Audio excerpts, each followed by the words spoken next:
Hello, everybody. So I'm Dara Thomason, of course, and I'm here with the beautiful Angela. Doesn't she look so sweet? This is like pretending that we, Have um, places to go. that's right. I Totally. love it. Your husband's going to be so like pleased. I know it's this and Easter. That's it. Since the So Angela so kindly agreed to like meet with me because we really wanted to open up a conversation about Quilt Market as it's coming up, and that of course has a big financial impact on our businesses. It can or it can't, and so we have to make that decision. So I have a few questions, and Angela was very kind and generous to meet with me as we approach the first virtual quilt market. So I wanted to first of all, of course, saying thank you. well, And the first question I have is, what has your experience been with Quilt Market in the past? so I just upfront want to say that I have not been to a quilt market in the last maybe like 5 markets, so which would be maybe 2.5 years or so. But I've been to a number of them, and all over the country. I've been to the fall quilt markets, which are always in Houston, and then the spring quilt markets, which move around. And my intention was to go, sadly, to spring market this year in Yeah. Pittsburgh, and I was like, gotta get back into it, gotta do it. But it didn't work out that way, clearly. So I didn't go to market until I had something that I was promoting for myself. Um, I had a lot of friends who were going and hanging out, and it just looked like a lot of fun. And at the time, or just in general, I couldn't take away the time from my family and or pay to go just on my own to check it all out. Mm-hmm. So I went the first time when I was promoting my book, Mm-hmm. A Quilter's Mixology, and I was doing a schoolhouse and a book signing, and it was actually the last time it was in Pittsburgh, and I had a fabulous time. It was everything I wanted it to be. Um, there were It wasn't the first time I had necessarily met people in person, but certainly a lot of them the first time I was meeting them in person, and honestly the first time I was meeting anybody in person that I was working with Mm-hmm. on any of those projects. So other bloggers and writers, authors, designers, some of them I had met, but yeah, to meet people in the industry, it's a really unique time to actually be able to contact them.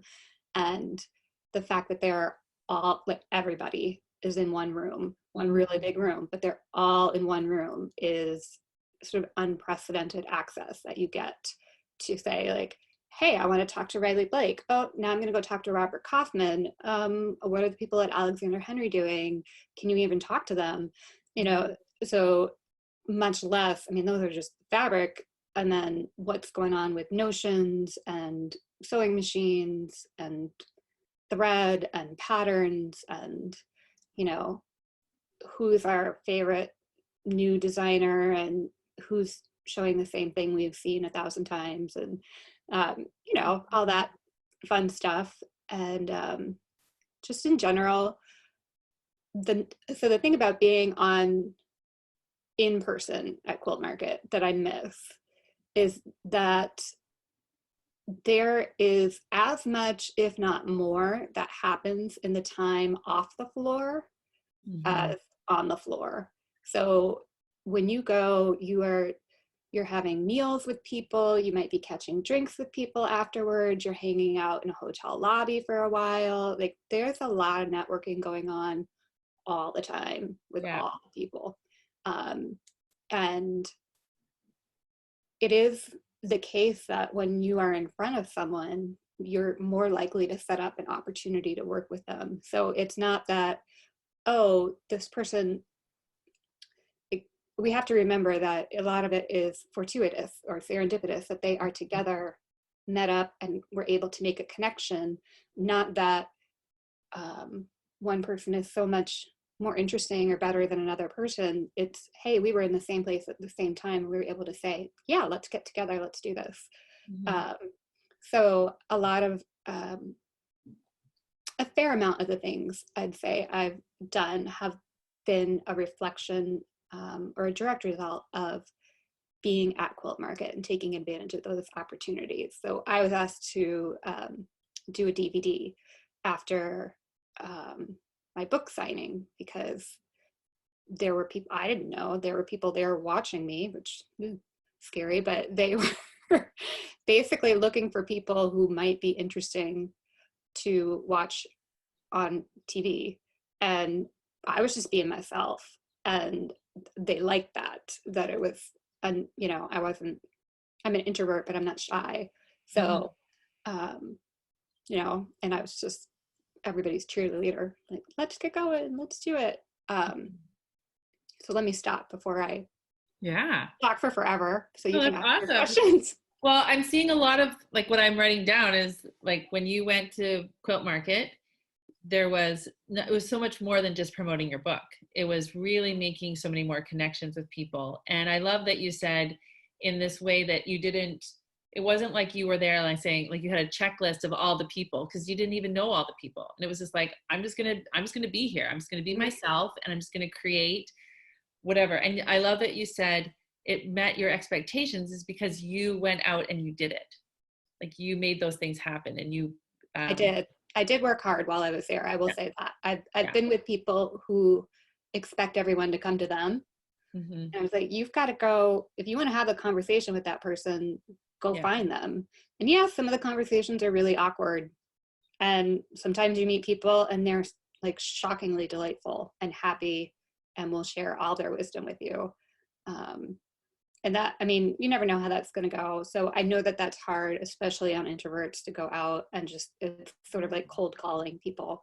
But you know that you have this thing in common, that you're all in the quilting industry. And you can be a grown up and go say, hey, I love what you do. Like start with a compliment. I mean, especially when I had my book, I would just walk up to people I'd never met, like Joel Dewberry, you know, he was there This is this right. topic right I know here. you're a fan. I'm a huge fan too. So Yeah.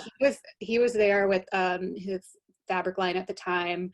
And I just went up to him and I was like, here's my book and here's where I use your fabric in my book because I love your fabric, which was a really like a little cringeworthy, but it's also like a very authentic that like I'm not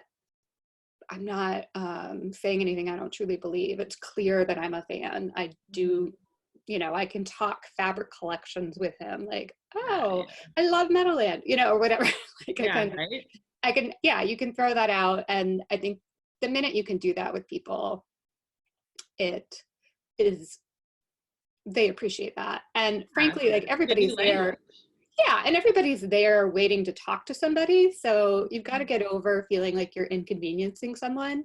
Um, you know, it's a little bit harder to get up to Tula Pink maybe and tell her how much you love her because there's a million people trying to get to her. Yeah. But she's really kind and generous with She her is time and she so, will, yeah. you know, she'll do that. I would just always, it's really funny. I'm not a hugger generally. Like I'm a German, don't touch me kind of Yeah. person. And but I would go up to the designers and friends that I have and I'd just be like, no, we're getting the picture where we're hugging. Cause I would get so annoyed that every single picture is just this awkward, like, Yeah. you know, and I was like, no, we're doing something funny. Like, I don't want to have the picture of you where you look the same as everyone else. I want you to like, and that's part of my, like, that's how I'll remember it. And that's how they'll remember it. And so I've got some of my favorite pictures of designers are just because like, I want them laughing in the picture, not smiling. I want them looking like, oh, this was actually a really Engaging. delightful moment. Well, and the fun thing too is like our relationship that we have with people, it's like our relationship. Yeah. You already have a relationship with Joel Dewberry and Tula Pink and all these people. They just don't know it yet. Like they're like, oh, by the way, you know, By the way, you've been in my house for the last 10 years. exactly. Like I made these curtains when we lived in one house and now they're in my studio. Like they're just, and I Yeah. love all of it. So that's another thing to remember too, is like your relationship that you have with people. It's like, it's your relationship and then you get to decide like how you want to show up for that. So as far as the benefits, you kind of already talked about that. If I was to say, what are the like, so if you were to like articulate the exact benefits, do you want to just kind of put that in that frame? Sure. Um, the exact benefits are, let's see, number one, I find it really refreshing when I go.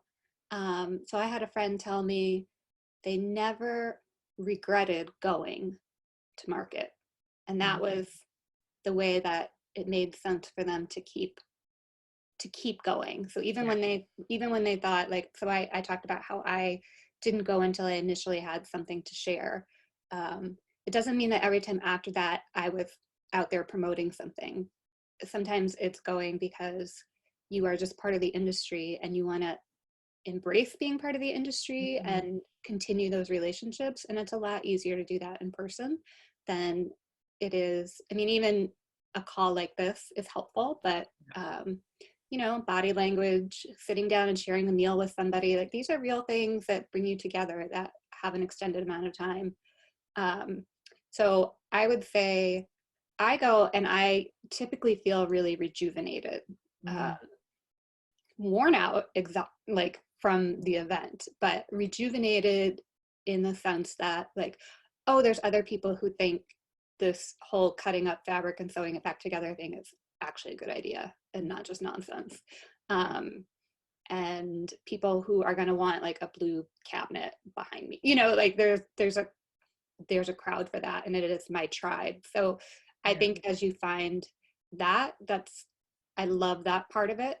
um, I also think that you are able to get and maintain contacts that you just can't get if you're not there in person. Mhm. Um, so that's been anything from thread to die cutters, certainly fabric, other designers.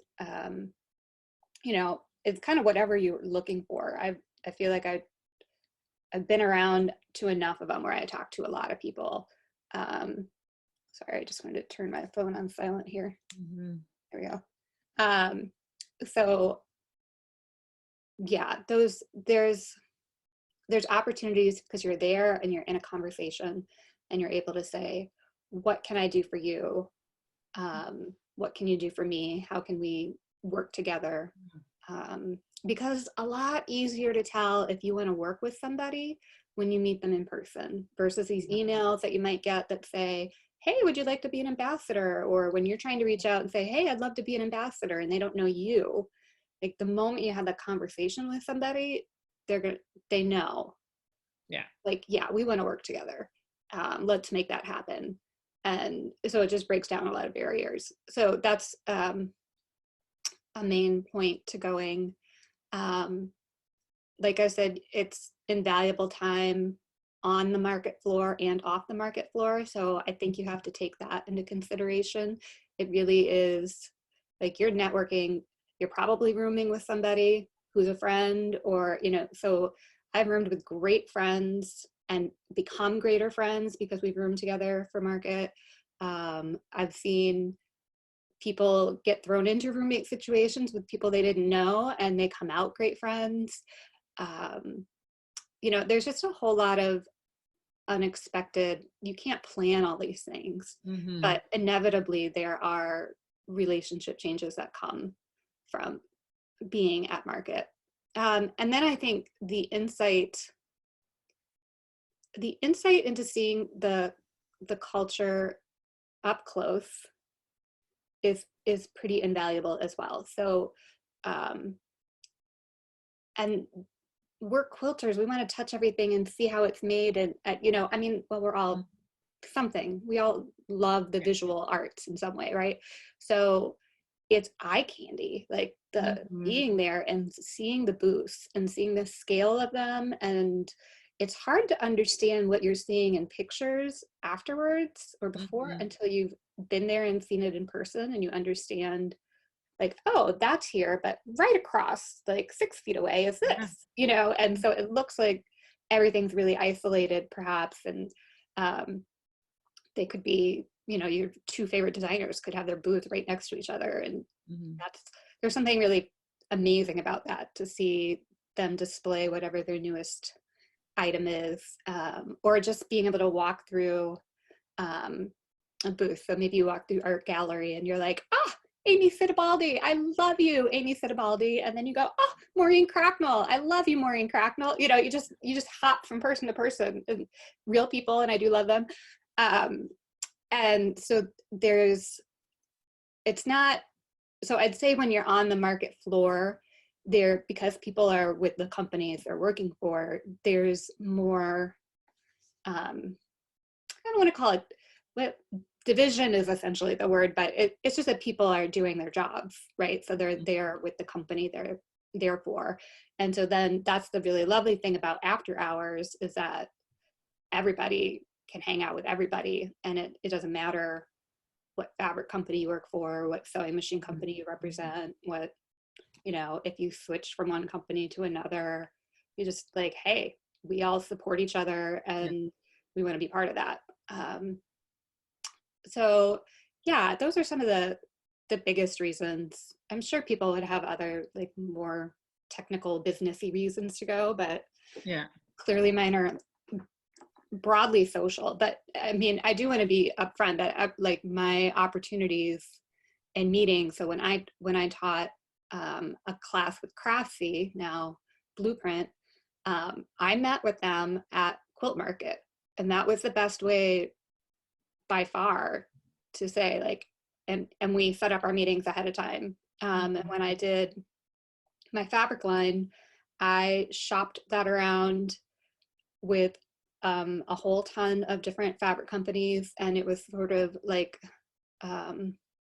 speed dating people, and you just had a bunch of meetings set up back to back, and you would get, some people would like you, some people would not like you, or I mean, and or your work.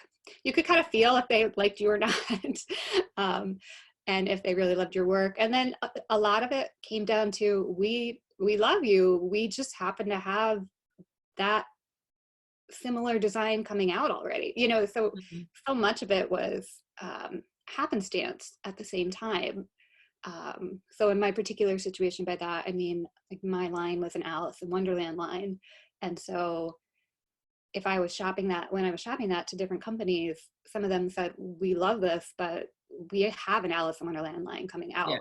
And it was really weird that there happened to be so many that came out that particular season, but who knew? We were all the same. Inspired by Alice in Wonderland. Yeah, it's that big magic idea, where we have the idea is out there floating. Yeah. We do our different takes on it. Love that book. Yeah. No, that's awesome. So much of what you're talking about, again, goes back to those personal connections, those human connections, and really learning how to embrace that. So now the next question, and we can kind of speculate, we don't really know, but really what we know now about Quilt Market is there are going to be virtual Quilt Market possibilities. So in my case, my book is coming out, or my book is out. And I'm going to do I know, so exciting, right? A schoolhouse. And so I'm going to be recording a schoolhouse, and I'm going to be sending it in. And so so it's an interesting concept, because traditionally traditionally Quilt Market is only for the professionals in the industry. Right. Industry professionals. And so this, now that they're doing everything virtual, it's going to be interesting to see how they're going to embrace that for, so someone like you who has patterns, who you could have your own booth. Is that something that you would be interested in? And what would be like a benefit of that, like pro and con? Interesting. Yeah, you're right. You reminded me that I have patterns. And you have a whole box of books in your basement. Right. I know. And I'm designing my next fabric line. I have all this stuff, but yeah, I think in general, like, what I would want is not quite where I am right now, just in looking at market. I think there's a lot of people who have been wanting market to be once a year instead of twice a year. Yeah. So spring and fall, and that's a hugely sort of political thing to tap into because of who makes money where and where it would be. And I know there's a lot of issues involved in that. But this will be the first year where we don't have an actual live second market for the year, right? I mean, and hopefully the one in the fall will be there. So my question is going to be, how many people will be happy to not do 2 markets a year, and Mm. then maybe make that 1 market a year that much stronger, where everybody shows up and you can really see, because people are stretched thin between Mm-hmm. the two oftentimes. And with the rise of social media has come a lack of need to be at market to see the new things anyways, because people are there and they're posting it on Instagram, which is literally instant. And Yeah. so, I mean, we thought it was a big deal when, I don't know, like Kim Kite would do her, I'm just think it was Kim, and she would do, photos maybe a week afterwards. And we thought that was Yeah. amazing. I Look remember at that. this. This is what's going to be coming out. And you would just get a glimpse, you're lucky if you got 10 photos of what might be coming out in the future. So we never had any idea. And now the world, we see a design practically before the fabric company sees it, who's going to be manufacturing it. It's a whole different process, and I'm not sure people realize how long it takes everything to come out. Yeah. uh, it's on a 1 to 2 year time span there, depending on who you're working with and how often you put stuff out. So I think it's going to be really interesting to see if this helps. For me, that's my biggest thought, is will it enable the industry to get down to 1 market a year and then make that 1 market spectacular. Mm-hmm. um, I I'm not gonna, I don't know Yeah. if it's better or not, but I think we're forced into it for this. And I don't know how different it will be than, I haven't been to a quilt con, for instance. So when I see stuff from quilt con, I can watch things on social media or follow each, whatever I'm able to do. But I also know I'm missing out on the being People. there and people are having conversation. But this is, nobody's going to be there having conversation that I'm not a part of. Yeah. So, Not missing anything. it's not like anybody's having this wonderful Yeah. in-person connection that I'm missing out on now. I Which again, as you heard me say, is my favorite thing Mhm. about market. So just consuming products and information is fairly similar to, I feel like, what we do on a day-to-day basis. I'll be interested to see how anybody makes this really unique and what you're able to do. I think we struggle with that anyways, even at market. Like, how do you make what you're Yeah. presenting unique and different, and that this is something people should be interested in? So now you're trying to do it without having that face-to-face conversation. So how can you talk to people and how can you engage them? And you might be able to engage a heck of a lot more because now you're doing it virtually and Mhm. nobody has to pay to get there and pay to stay there. Yeah. And that's a really finite number of people who can do that.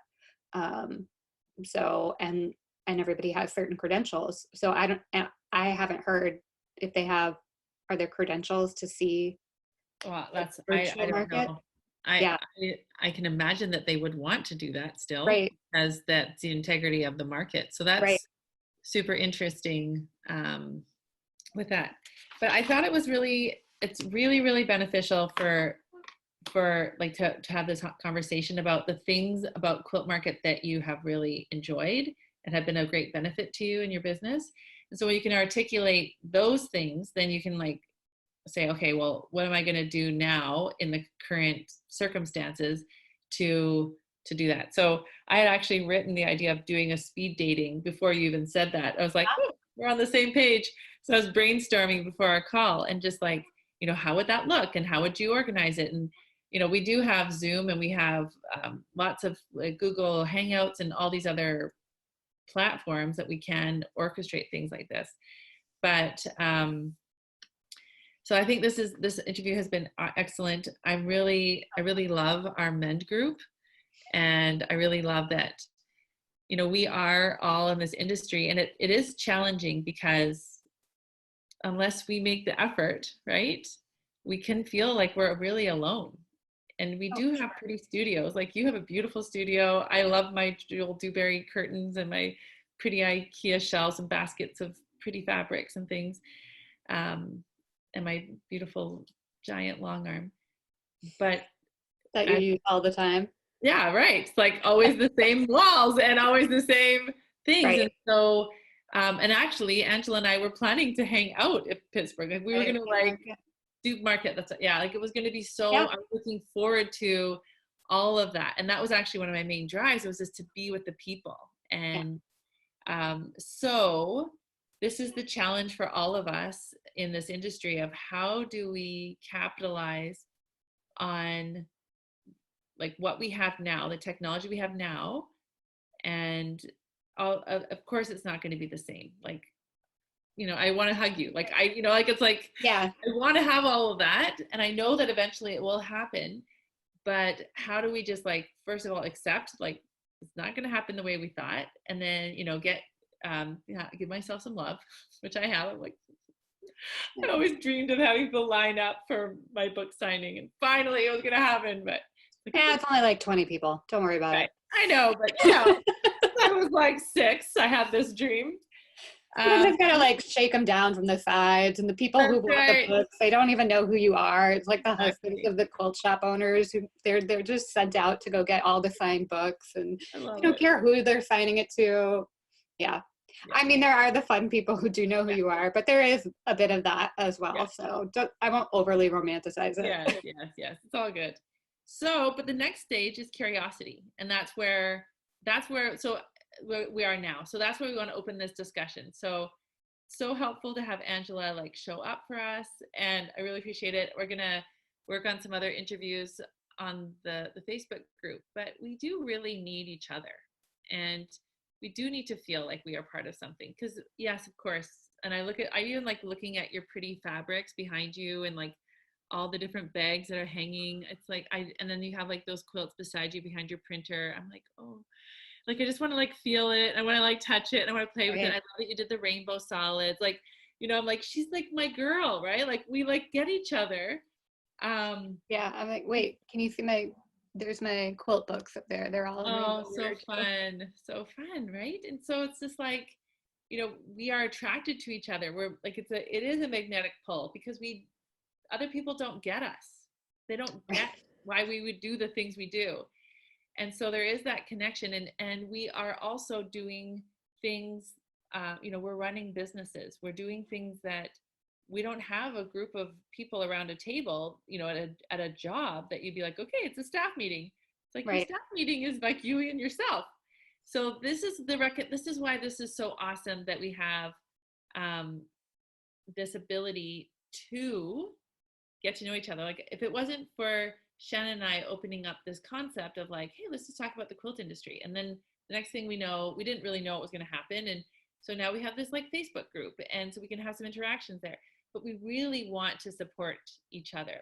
And that is the whole point of it, is just to like help each other out. And so, so we're really interested, Shannon and I, we haven't figured out closed captioning. I know it would be kind of nice to read the things, but taking the everything I say should be in closed captioning. It should all be encapsulated forever. Well, and like my daughter and I have been going for walks, and people like some people actually bring their phones, I guess, and they just play music while they're walking. They don't have earphones. So I'm like, oh, they have like their own life, you know, like when we watch movies, it's all to music. I'm like, look at these people. They're like living their own movie. They have their own soundtrack that everyone can hear. It cracks me up. There's like 3 people because last week we were very regular. We have like a schedule. Yeah, we went like 3 or 4 times last week, and we met the same people, and they had their own soundtrack so everyone could hear it. I loved it. So anyways, this is the conversation, and we want to just open it up. So just to start thinking about it, and we just want to help people. We really do. We love this industry. We want to support it. So what my invitation is after this interview, for the people who've watched it on the Facebook, is I really want to get you thinking about what can you do. Like, so accept this, accept the circumstances, be sad that give yourself some love. It's not going to happen, which I've had to do. And then let's get curious. This is the next stage of like, how could we do speed dating? Could we do like insiders things? And one of the other part about it is remembering, like, marketing is just solving a problem for people. People want beautiful fabric. People want to make beautiful patterns with the beautiful fabric. People want to get to know designers. People want to have that connection. Other people, because there's all these they're consumers who are like waiting with their checkbooks, right? They want their debit cards or the Visa cards, like, give me this, all this stuff. And so, so that's the thing that we need to get from the marketing of, like, we're solving a problem for people, and for us to like keep building our businesses. So that's the invitation. Fun, right? Yeah. So I don't know how brainstorming is going to look. I don't know if we'll just do a Zoom call, a webinar type deal where people can just kind of do that. I don't know. And so this is my invitation. So in the comments below, because I'm going to be posting this, just start sharing your ideas of ways that we can brainstorm in this group of how we can make this virtual quilt market like amazing. People are going to be like, oh my gosh, like May 2020 virtual quilt market was crazy. It was amazing. It was wild, right? Like, I don't know, we could have the biggest slumber party, like PJ party. Like, I don't know, we could do speed dating with that. Like, there's so many ideas that we haven't explored yet. So I think it's just a matter of kind of putting it in. What are your thoughts? Are you talking to me now? Yeah. Oh, you were still talking to other people. I know, it's kind of confusing. I'm like, what are your thoughts? Yeah. I asked that too. Yeah, my thoughts are that there are definite pluses to connecting from your home and having the luxury of not having to fly somewhere, and some of us don't travel well, and on a normal day, health-wise, don't travel well, let alone when there's craziness going on. So I could see this becoming at the very least a twofold, like a two-part way to do market, to have a virtual aspect and to have the in-person aspect, and to make each strong enough to bring in the kind of people who want to be at each. I think that would ideally be how this would all shake out in the end, because I think there's something for both groups. And whether or not Quilt Market wants it, we're already sharing it virtually via Instagram and other things. So it's already happening. So if they want to have a say in how that's going and formalize that a bit more, then this is a great opportunity to take to figure some of those things out. Yeah. Last year, this was interesting. Last year, when I was in Texas, the quilt market there, these two women I just happened to meet them, and they are not in the industry at all, but they knew Tula Pink was going to be there. They went to their local quilt shop. Hey, that's my quilt was at her booth last fall. Pardon? My quilt was at her booth last fall. Yeah. Oh, this is like, there's the local quilt shop in Texas, like just some random lady in Texas, and was like, hey, can we just pretend we're employees for you? So that we can go to Quilt Market, so that we could have a chance to meet Tula Pink. Yep. So fun, right? Oh, your quilt was in Tula Pink. Yeah. I was like, okay, I didn't know what you're saying. It's all right. Yes, it was cool. Very cool. So there is a need. People want to be involved, and we want to serve all the people. So anyways, I'm gonna thank you so much for your time. And I love I love that you just like so now all the people who just watch this, I know it's like tricky talking to two different people sometimes. Right. I love that all of you on the on the Facebook have like watched this, that you're here. And we really do want to hear your words. Like this is just a way, this is just like a place where your voice is wanted and um, valued. It is. It's just, this is the place. This is the place to share the ideas. There's lots of other places, but this is, you know, very focused on how do we help everyone have the best quilt market, and it really just boosts the industry. So, all right, thank you.